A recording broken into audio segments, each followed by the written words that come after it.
মাননীয় স্পিকার, আপনাকে ধন্যবাদ মুলতবি প্রস্তাবের উপরে বক্তব্য প্রদানের সুযোগ দেওয়ার জন্য।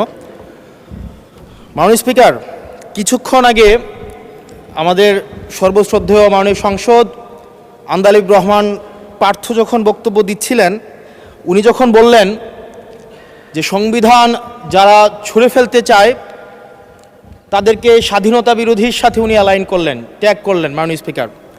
এবং তখন ট্রেজারি বেঞ্চের সম্মানিত মাননীয় মন্ত্রী যারা ছিলেন তারা সেটাকে টেবিল চাপড়িয়ে সেটাকে সমর্থন দিলেন। মাননীয় স্পিকার, গণতন্ত্রের জন্য যিনি আপোষহীন লড়াই করে গিয়েছেন বেগম জিয়া, উনি বলেছিলেন যেদিন জনতার সরকার প্রতিষ্ঠিত হবে, যেদিন এই পার্লামেন্ট জনতার সরকারের কাছে যাবে, এদিন এই সংবিধানকে ছুঁড়ে ফেলা হবে। ট্রেজারি বেঞ্চের যেই মন্ত্রীরা ছিলেন তারা দীর্ঘদিন, তাদের সারা জীবন তারা বেগম জিয়ার সাথে রাজনীতি করেছেন। এই সংবিধান ছুঁড়ে ফেলার সাথে স্বাধীনতা যুদ্ধাপরাধীর অ্যালাইন করার যেটার হাততালি তারা দিয়েছেন, সেটির মধ্য দিয়ে বেগম জিয়াকে তারা মূলত অপমান করেছেন কিনা তারা সেটা ভেবে দেখবেন। মাননীয় স্পিকার, আমি বক্তব্য দেওয়ার জন্য অনেক কিছু রেডি করে নিয়ে এসেছিলাম। আমরা আইনমন্ত্রী বলেছেন রুশু পড়ার জন্য, তারপরে হবস পড়ার জন্য, মদিনা সনদ পড়ার জন্য পড়েছিলাম, কিন্তু আন্দালিব রহমান পার্থ সাহেব যে বক্তব্য দিয়েছেন, আমরা ক্লাস 8-9-এ যে ডিবেট করতাম সেটি রিভার্টাল দিলে 20 মিনিট সময় লাগবে। মাননীয় স্পিকার, আমি ওনার বক্তব্যের রিভার্টাল দিচ্ছি। উনি বলেছেন যে আমি কোট করছি, উনি বলেছেন 72-এর সংবিধানের কিছু কিছু বিষয়কে ওনারা সম্মান দিয়েছেন। তার মানে কিছু কিছু বিষয়কে ওনারা সম্মান দেয় নাই। তার মানে এই অভ্যুত্থানের পরে এই সংবিধানের কিছু অংশ ওনারা মেনেছেন, কিছু অংশ ওনারা মানেন নাই। ওনারা কেবল ওই অংশটাই মেনেছেন যে অংশটা ওনাদের পক্ষে গিয়েছে, যে অংশটা ওনাদের বিপক্ষে গিয়েছে এই অংশটা ওনারা মানেন নাই।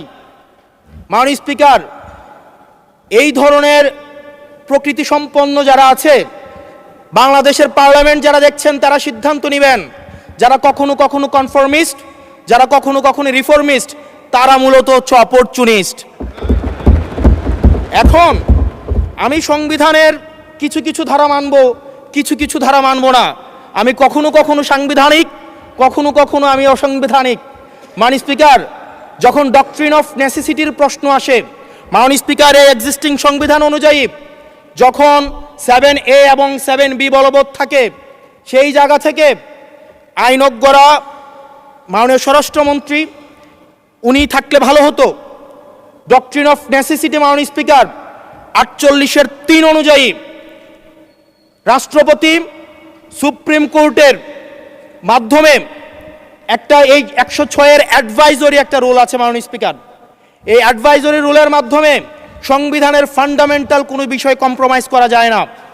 মাননীয় স্পিকার, যদি আমি এই সংবিধান মানি তাহলে এই অন্তর্বর্তীকালীন সরকারের বৈধতা প্রশ্নবিদ্ধ হয়। মাননীয় স্পিকার, মাননীয় স্পিকার, যদি এই সংবিধানকে আমি ধারণ করতে চাই, মেনে চলতে চাই, সেদিন 64 বিধি অনুযায়ী অ্যাটর্নি জেনারেল নিয়োগ দেওয়া হয়েছিল 6 আগস্ট। মাননীয় স্পিকার, এই সংসদে প্রশ্ন রাখতে চাই, তৎকালীন বর্তমান রাষ্ট্রপতি চুপ্পু, তখন বলা হয়েছে অ্যাটর্নি জেনারেল নিয়োগ দেওয়ার ক্ষেত্রে প্রধানমন্ত্রীর সাথে আলোচনা করতে হবে। সেদিন কোন প্রধানমন্ত্রীর সাথে আলোচনা করা হয়েছিল সেটা আমাদেরকে অ্যাটর্নি জেনারেল জানাবেন।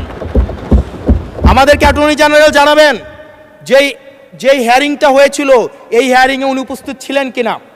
তখনকার সময়ের যিনি প্রধান বিচারপতি ছিলেন ওবায়দুল হক, তিনি তখন কোথায় ছিলেন, সেই রায়ের কপিটা আমরা দেখতে চাই। মাননীয় স্পিকার, মাননীয় স্পিকার, আপনি যখন বেগম জিয়াকে 6 আগস্ট সর্বপ্রথম ছাত্র জনতা যখন সিদ্ধান্ত নিয়েছিল আর এক মুহূর্ত বেগম জিয়াকে কারাগারে থাকতে দিবে না, বেগম জিয়াকে রাষ্ট্রপতির আদেশের মধ্য দিয়ে বেগম জিয়াকে সেদিনই কারাগার থেকে যেই জুলুমের মধ্যে রাখা হয়েছিল সেটা থেকে ছাত্র জনতার রায়ের মধ্য দিয়ে সেখান থেকে বের করে আনা হয়েছিল। মাননীয় স্পিকার, যদি এই সংবিধানকে বাইবেল ধরে নেই, এই সংবিধানকে যদি গসপেল ধরে নেই, এই গসপেলের পুরোহিত অনুযায়ী যেভাবে ভ্যাটিকান সিটি চলে সেটা যদি আমরা ধরে নেই, তাহলে মাননীয় স্পিকার সেদিন বেগম জিয়া জেল থেকে বের হতে পারেন না। মাননীয় স্পিকার সেদিন বেগম জিয়া জেল থেকে বের হয়েছিল অভ্যুত্থানের জনরায়ের ভিত্তিতে। মাননীয় স্পিকার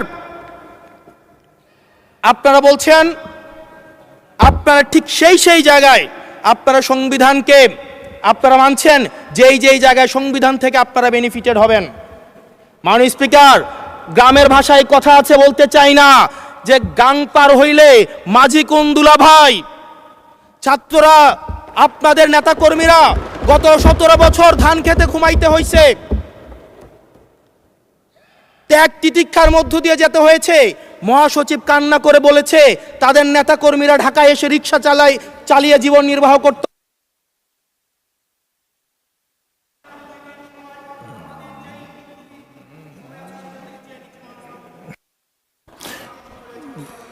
এক মিনিট বলেন। কারণ মাননীয় স্পিকার, আজকে দেখেন, আজকে লক্ষ লক্ষ নেতাকর্মী তাদের রক্ত দিয়েছে।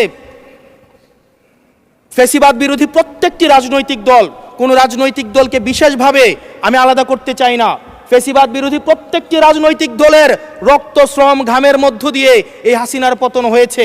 এই হাসিনার পতনের পরে যখন জনরায়, মাননীয় স্পিকার, যখন জনরায় কখনো কেতাবের কাছে মাথা নত করে না। এটা ভ্যাটিকান সিটি নয় যে গসপেল অনুযায়ী হচ্ছে দেশ পরিচালিত হবে। 68% জনগণ তারা সিদ্ধান্ত জানিয়ে দিয়েছে এই সংবিধানের যেই বেসিক স্ট্রাকচারাল জায়গায় কোন জায়গাগুলোতে রিফরমেশন আনতে হবে। মাননীয় স্পিকার আন্দালিব রহমান পার্থ সাহেব বলেছেন যে অর্ডারে নাকি হচ্ছে সংবিধান সংস্কার পরিষদের গঠনটা নাই। উনি যদি একটু পরিশ্রম করতেন, জাস্ট একটা পাতা উল্টাইতেন, একটা পাতা পরেই বলা হয়েছে সংবিধান সংস্কার পরিষদ গঠন যদি হেজযুক্ত। ধন্যবাদ মাননীয় সদস্য, ধন্যবাদ।